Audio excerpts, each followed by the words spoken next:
When World War I exploded across Europe in 1914, thousands of young men in Canada rushed to recruiting centers. They wanted to serve.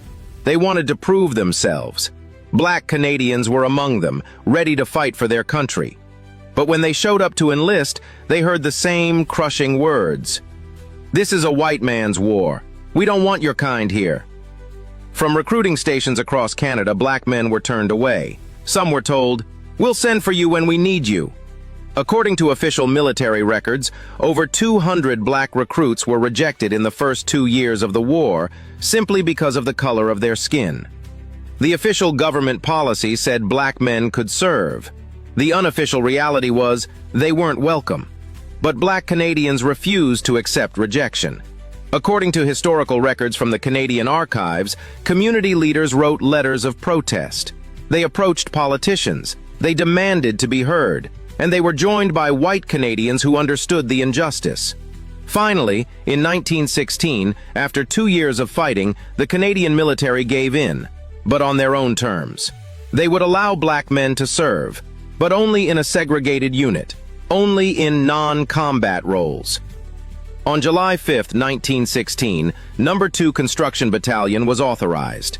It was the first and only all-black unit in Canadian military history. According to the Canadian Encyclopedia, over 600 black men gathered in Pictou, Nova Scotia. They came from across Canada, from the United States, and from the British West Indies. They came because they believed in something bigger than themselves. The battalion sailed from Halifax in March 1917. When they arrived in France, they were sent to the Jura Mountains to do what the Canadian military deemed them fit for: labor. They felled trees, they milled lumber, they dug trenches, they built railroads, they laid barbed wire. The work was brutal, the conditions were harsh, but these men showed up. Reverend William A. White served as the battalion's chaplain. He was the only black officer in the entire unit, and one of only a handful of black officers in the entire British Empire. According to historical documentation, he kept a detailed diary of the men's experiences: the lack of proper clothing, the inadequate medical care, the constant prejudice, the disrespect. Even in uniform, serving their country, these men faced segregation and discrimination. When the war ended in November 1918, the battalion returned to Canada. They were discharged. They were sent back to the provinces where they came from. Most were let go by February 1919. The battalion was officially disbanded in September 1920. 29 men died during their service, most from disease and illness. Some, like Private Charles Sum, were murdered. Their sacrifice was met with silence. The history of No. 2 Construction Battalion was almost lost forever. It remained obscure for decades. Nobody was teaching their story. Nobody was telling the world what these men did. But in 1983, Canadian Senator Calvin Ruck decided that silence was unacceptable.